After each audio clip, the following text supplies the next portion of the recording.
Hello मेरे साथियों, कैसे हो आप लोग। उम्मीद करता हूँ कि आप लोग बहुत ही अच्छे होंगे। साथियों, मैं आप लोग के लिए यूपीएसआई से इम्पोर्टेंट क्वेश्चन लेकर आया हूँ, जो कि आपकी परीक्षा के लिए अति महत्वपूर्ण सारे क्वेश्चन होंगे। सारे क्वेश्चन इंपॉर्टेंट क्वेश्चन आपकी परीक्षा में पूछे गए क्वेश्चन है, तो आप लोग क्लास को ध्यान से देखते हुए चलिए, ठीक है। हमारा फर्स्ट क्वेश्चन क्या कहता है, दंड प्रक्रिया संहिता 1973 प्रवृत्त हुई है। तो यह जो है 1 अप्रैल 1974 को प्रवृत्त हुई है। करेक्ट आंसर ए होगा हमारा, ठीक है। सारे क्वेश्चन का डिफिनेशन सहित पढ़ते हुए चलेंगे, ठीक है साथियों। दंड प्रक्रिया संहिता 1973 1 अप्रैल 1974 को प्रवृत्त हुई। दंड प्रक्रिया संबंधी विधि का समेकन और संशोधन करने के लिए भारत गणराज्य के 24वें वर्ष में भारतीय संसद द्वारा दंड प्रक्रिया संहिता 1973 अधिनियमित की गई है, ठीक है। बढ़ते नेक्स्ट क्वेश्चन की ओर। नेक्स्ट क्वेश्चन हमारा क्या कहता है, दंड प्रक्रिया संहिता 1973 को राष्ट्रपति द्वारा स्वीकृति कब प्राप्त हुई है। या 25/1/1974 को प्राप्त हुई है, ठीक है। करेक्ट आंसर बी होगा हमारा, ठीक है साथियों। नेक्स्ट क्वेश्चन, दंड प्रक्रिया संशोधन अधिनियम 2013 लागू हुआ है। तो यह जो है कब लागू हुआ है, तो 3 फरवरी 2013 को लागू हुआ है, ठीक है। करेक्ट आंसर ए होगा हमारा। दंड विधि संशोधन अधिनियम की धारा 1-2 के अनुसार यह 3 फरवरी 2013 को प्रवृत्त होना समझा जाएगा, ठीक है। नेक्स्ट क्वेश्चन, जमानती अपराध कौन से हैं। तो यह जो है साथियों दा की प्रथम अनुसूची में, जिसमें जमानती अपराध का उल्लेख किया गया है। करेक्ट आंसर ए होगा। दंड प्रक्रिया संहिता 1973 की धारा 2A के अनुसार जमानती अपराध से ऐसा अपराध अभिप्रेत है जो प्रथम अनुसूची में जमानती के रूप में दिखाया गया है या तत्समय प्रवृत्त किसी अन्य विधि द्वारा जमानती बनाया गया है और अजमानती अपराध से कोई अन्य अपराध अभिप्रेत है, ठीक है। अब बढ़ते हैं नेक्स्ट क्वेश्चन की ओर। नेक्स्ट क्वेश्चन हमारा क्या कहता है, दंड प्रक्रिया संहिता की धारा 2C और 2गा निम्नलिखित में से क्या परिभाषित किया गया है। तो क्या परिभाषित किया गया है, संज्ञेय अपराध परिभाषित किया गया है। करेक्ट आंसर सी होगा। दंड प्रक्रिया संहिता 1973 की धारा 2C के अनुसार संज्ञेय अपराध से ऐसा मामला अभिप्रेत है जिसमें पुलिस अधिकारी किसी व्यक्ति को अपने अनुसूची के अनुरूप या तत्सम प्रवृत्त किसी विधि के अनुरूप वारंट के बिना गिरफ्तार कर सकता है, ठीक है। नेक्स्ट क्वेश्चन, दंड प्रक्रिया संहिता की धारा 2C में निम्न में से क्या परिभाषित किया गया है। तो यह जो है संज्ञेय अपराध परिभाषित किया गया है। करेक्ट आंसर सी होगा हमारा। नेक्स्ट क्वेश्चन, संज्ञेय अपराध में पुलिस अधिकारी क्या है साथियों। इसका करेक्ट आंसर क्या होगा हमारा, तो अभियुक्त को वारंट के बिना गिरफ्तार कर सकता है। अभियुक्त को वारंट के बिना गिरफ्तार कर सकता है, ठीक है। करेक्ट आंसर डी हुआ। नेक्स्ट क्वेश्चन, दंड प्रक्रिया संहिता के अंतर्गत जांच की जाती है। तो यह जो है मजिस्ट्रेट या न्यायालय द्वारा जांच की जाती है। करेक्ट आंसर डी होगा। दंड प्रक्रिया संहिता 1973 के अंतर्गत जांच मजिस्ट्रेट या न्यायालय द्वारा की जाती है। धारा 2G के अनुसार जांच से अभिप्रेत है विचारण से भिन्न ऐसी प्रत्येक जांच जो इस संहिता के अधीन मजिस्ट्रेट या न्यायालय के द्वारा की जाए, ठीक है साथियों। अब हम बढ़ते हैं नेक्स्ट क्वेश्चन की ओर। नेक्स्ट क्वेश्चन क्या कहता है हमारा, निम्नलिखित में से कौन सी प्रक्रिया न्यायिक प्रक्रिया है। तो यह जो है जांच एवं विचारण है। क्या है, जांच एवं विचारण। करेक्ट आंसर सी होगा। जांच एवं विचारण न्यायिक प्रक्रिया दंड प्रक्रिया संहिता की धारा 2G के अनुसार जांच से अभिप्रेत है विचारण से भिन्न ऐसी प्रत्येक जांच जो इस संहिता के अधीन मजिस्ट्रेट या न्यायालय द्वारा की जाएगी। नेक्स्ट क्वेश्चन साथियों, अन्वेषण का प्रमुख उद्देश्य होता है। तो अन्वेषण का प्रमुख उद्देश्य क्या होता है? तो साक्ष्य एकत्रित करना होता है। क्या होता है? साक्ष्य को एकत्रित करना। करेक्ट आंसर बी होगा हमारा। ठीक है साथियों, अन्वेषण का प्रमुख उद्देश्य साक्ष्य एकत्रित करना होता है।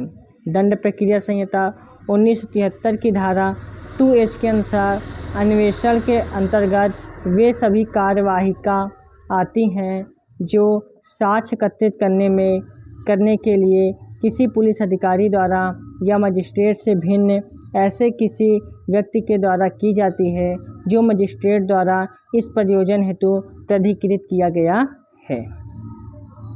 अब बढ़ते हैं नेक्स्ट क्वेश्चन की ओर। नेक्स्ट क्वेश्चन क्या है? दंड प्रक्रिया संहिता की धारा 2H में निम्न में से क्या परिभाषित किया गया है? तो यह जो है अन्वेषण किया गया है। करेक्ट आंसर ए होगा हमारा। नेक्स्ट क्वेश्चन, किसी अपराध का अन्वेषण किया जाता है तो यह जो है पुलिस अधिकारी द्वारा किया जाता है। करेक्ट आंसर ए होगा हमारा। नेक्स्ट क्वेश्चन, दंड प्रक्रिया संहिता 1973 के अंतर्गत असंज्ञेय अपराध की प्रकृति होती है। तो क्या होती है साथियों ये? इसका करेक्ट आंसर क्या? तो इसका साथियों करेक्ट आंसर होगा जमानती और सामान्य। करेक्ट आंसर ए होगा हमारा। ठीक है साथियों, असंज्ञेय अपराध की प्रकृति जमानती और सामान्य होती है। दंड प्रक्रिया संहिता की धारा 2L के अनुसार असंज्ञेय अपराध से ऐसा अपराध अभिप्रेत है जिसके लिए पुलिस अधिकारी को वारंट के बिना गिरफ्तारी करने का प्राधिकार नहीं होता है। ठीक है। नेक्स्ट क्वेश्चन, कोई पुलिस अधिकारी वारंट के बिना व्यक्ति को गिरफ्तार नहीं कर सकता है।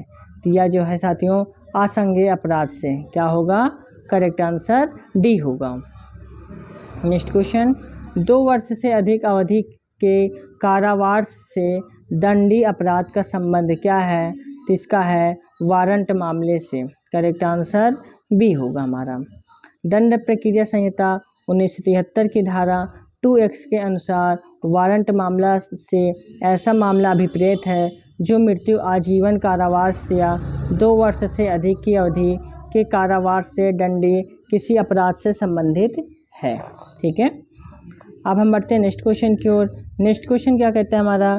दंड प्रक्रिया संहिता की धारा 2X के अनुसार वारंट मामला वह होता है जो एक अपराध से संबंधित है जिसकी सज़ा मृत्युदंड, आजीवन कारावास अथवा कितने वर्षों से अधिक अवधि का कारावास हो सकता है। तो 2। ठीक है, करेक्ट आंसर बी होगा हमारा। नेक्स्ट क्वेश्चन, पीड़ित में सम्मिलित होते हैं। पीड़ित में सम्मिलित होते हैं तो यह जो है जिससे कोई क्षतिग्रस्त नहीं हुई है उसका संरक्षक और उसका विधिक वारिस, यानी करेक्ट आंसर डी होगा हमारा। दंड प्रक्रिया संहिता 1973 की धारा 2AA के अनुसार पीड़ित का तात्पर्य ऐसे व्यक्ति से है जो ऐसे किसी कृत्य या लोभ के कारण करित हानि या क्षति से पीड़ित हुआ हो जिसके लिए अभियुक्त व्यक्ति को आरोपित किया गया है और पद पीड़ित में उसका संरक्षक या विधिक वारिस सम्मिलित है। ठीक है। अब हम बढ़ते हैं नेक्स्ट क्वेश्चन की ओर। नेक्स्ट क्वेश्चन क्या है हमारा? दंड प्रक्रिया संहिता के अधीन परिवाद होना चाहिए तो क्या होना चाहिए? मौखिक या लिखित रूप में होना चाहिए। करेक्ट आंसर सी होगा। दंड प्रक्रिया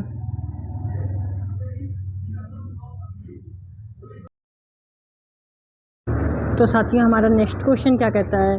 दंड प्रक्रिया संहिता के अधीन परिवाद होना चाहिए तो क्या होना चाहिए? मौखिक या लिखित रूप में होना चाहिए। ठीक है। अब इसमें एक इम्पोर्टेंट पॉइंट क्या है?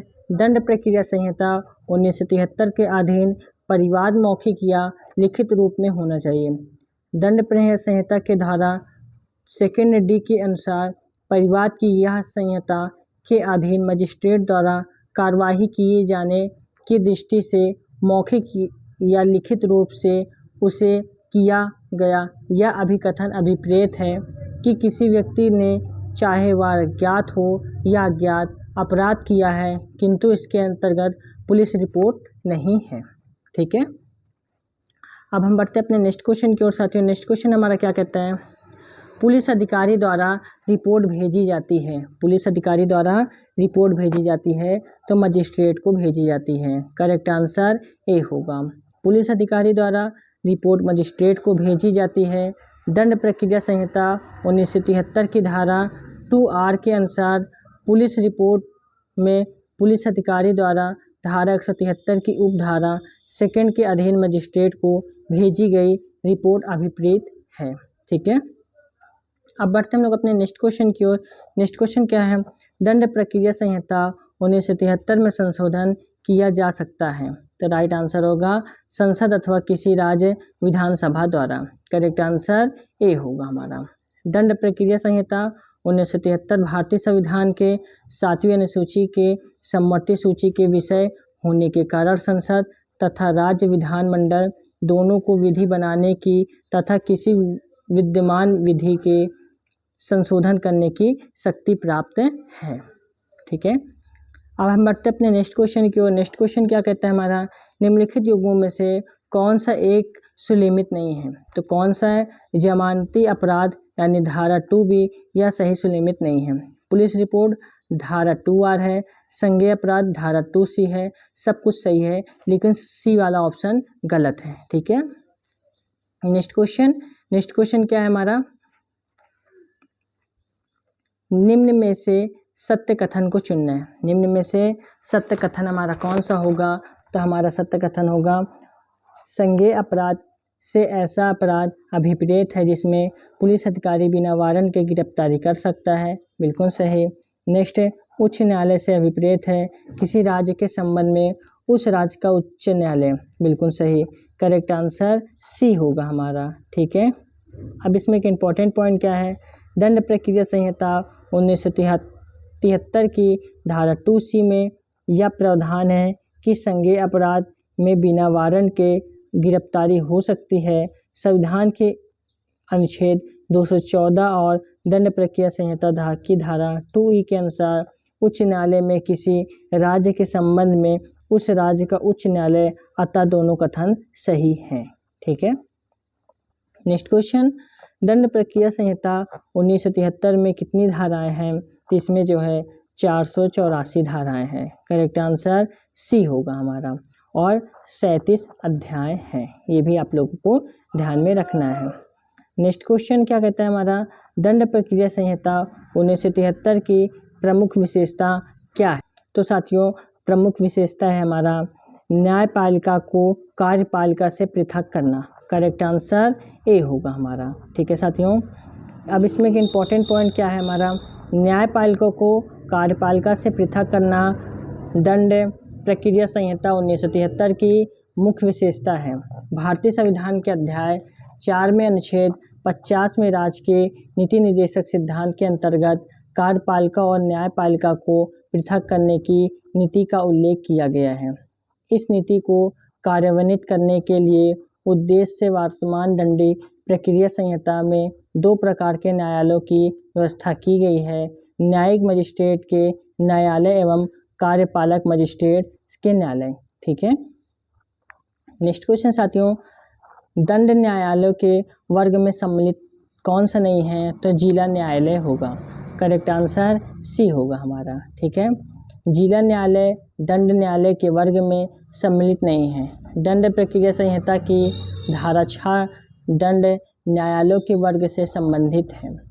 धारा 6 के अनुसार उच्च न्यायालय और इस संहिता से भिन्न किसी विधि के अधीन गठित न्यायालयों के अतिरिक्त प्रत्येक राज्य में निम्नलिखित वर्गों के दंड न्यायालय होंगे, अर्थात सेशन न्यायालय, सेकंड है प्रथम वर्ग न्यायिक मजिस्ट्रेट और किसी महानगर क्षेत्र में महानगर मजिस्ट्रेट, थर्ड है द्वितीय वर्ग न्यायिक मजिस्ट्रेट और कार्यपालक मजिस्ट्रेट हैं। ठीक है, अब हम बढ़ते हैं नेक्स्ट क्वेश्चन की ओर। नेक्स्ट क्वेश्चन क्या कहते हैं हमारा? सहायक सत्र न्यायाधीश की नियुक्ति की जाती है तो यह संबंधित राज्य के उच्च न्यायालय द्वारा। करेक्ट आंसर डी होगा हमारा। सहायक सत्र न्यायाधीश की नियुक्ति संबंधित राज्य के उच्च न्यायालय द्वारा की जाती है। दंड प्रक्रिया संहिता 1973 की धारा 9 के अनुसार प्रत्येक सेशन खंड के लिए एक सेशन न्यायालय की स्थापना करने का अधिकार राज्य सरकार को दिया गया, लेकिन ऐसे प्रत्येक न्यायालय के लिए न्यायाधीश की नियुक्ति करने का अधिकार उच्च न्यायालय को प्रदत्त किया गया है। नेक्स्ट क्वेश्चन साथियों, न्यायिक मजिस्ट्रेट के न्यायालयों के पीठासीन अधिकारियों की नियुक्ति की जाती है तो यह जो है उच्च न्यायालय द्वारा की जाती है। करेक्ट आंसर डी होगा हमारा। ठीक है, उच्च न्यायालय द्वारा न्यायिक मजिस्ट्रेट के न्यायालयों के पीठासीन अधिकारियों की नियुक्ति की जाती है।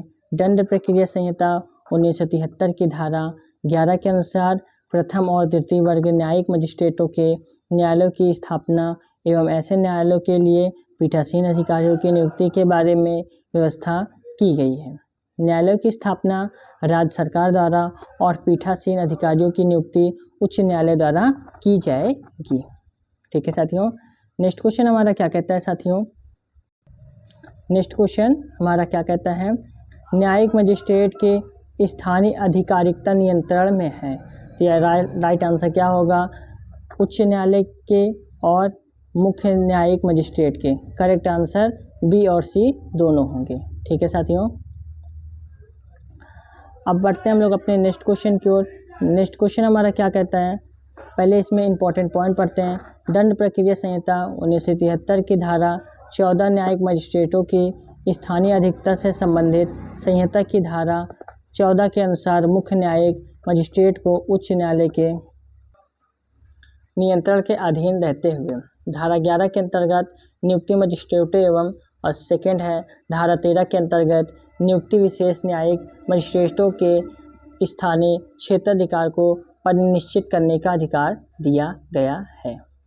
नेक्स्ट क्वेश्चन, प्रत्येक न्यायिक मजिस्ट्रेट अधीनस्थ होता है या जो है मुख्य न्यायिक मजिस्ट्रेट के। करेक्ट आंसर बी होगा हमारा, प्रत्येक न्यायिक मजिस्ट्रेट मुख्य न्यायिक मजिस्ट्रेट के अधीनस्थ होते हैं।